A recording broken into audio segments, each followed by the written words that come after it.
La place de la confiance dans le comportement, c'est que lorsqu'on est confiant en fait, dans une décision qu'on prend, on est éventuellement amené à ne pas réviser la décision qu'on a prise.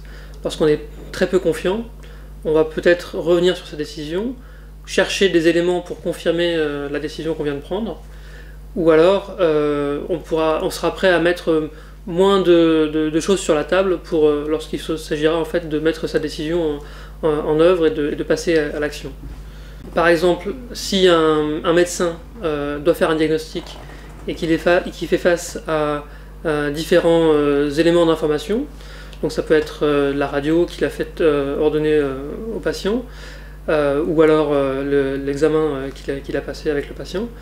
Donc si le médecin est très confiant du diagnostic qu'il a fait, il pourra ne pas ordonner un diagnostic supplémentaire, il pourra ne pas ordonner un examen supplémentaire, alors que s'il est peu confiant et s'il sent qu'il a besoin de plus d'informations, il va orienter le patient vers un autre examen, vers un spécialiste, pour avoir plus d'informations, pour prendre une meilleure décision.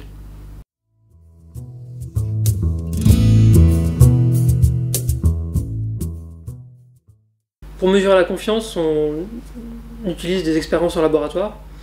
Donc c'est très simple, on fait venir des gens et on les met face à une situation de prise de décision. Et après la décision en fait, qu'ils ont prise, on leur demande tout simplement de nous dire s'ils étaient confiants dans la décision qu'ils venaient de prendre et par exemple d'exprimer la probabilité avec laquelle ils jugent qu'ils ont la réponse correcte dans la décision.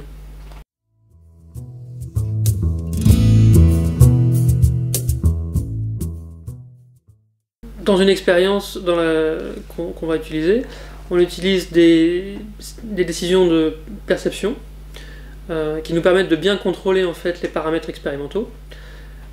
Donc par exemple, ça va être présenter un mouvement à l'écran qui va vers la droite ou vers la gauche, et le sujet doit juger si le mouvement est vers la droite ou vers la gauche. Et après cette décision, il doit rapporter sa confiance. Par exemple en indiquant la probabilité qu'il a d'avoir la bonne réponse.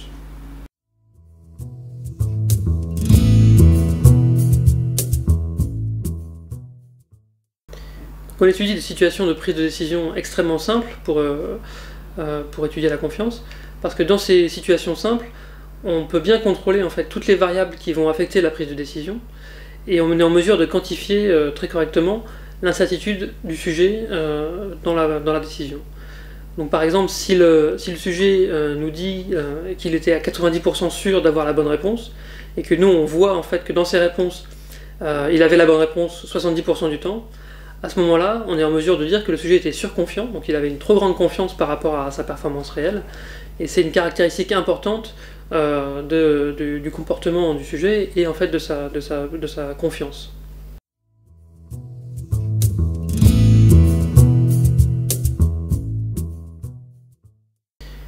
Les études qu'on a faites en laboratoire, elles ont différentes ambitions. L'une, c'est de voir est-ce que les mécanismes en fait, par lesquels les sujets vont juger leur propre confiance, est-ce qu'ils sont assez génériques? Est-ce qu'ils sont les mêmes quelle que soit la tâche que fait le sujet? Donc nous, on utilise des tâches extrêmement simples, mais naturellement dans la vie réelle, les tâches sont un peu plus compliquées. Et un des premiers enjeux, en fait, c'est de savoir si les mécanismes pour s'auto-évaluer, pour juger de sa propre confiance, s'ils sont les mêmes en fait, quelle que soit la tâche de décision que le sujet doit prendre. Un autre enjeu, c'est de savoir en fait à quel niveau et quels sont les calculs que le sujet met en œuvre pour s'auto-évaluer.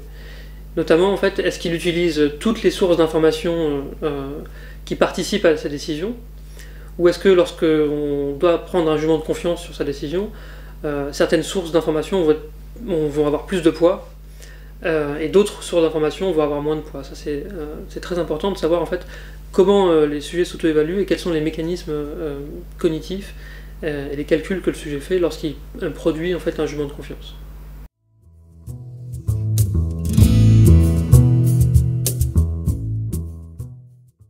À l'école, la confiance peut avoir un rôle assez important.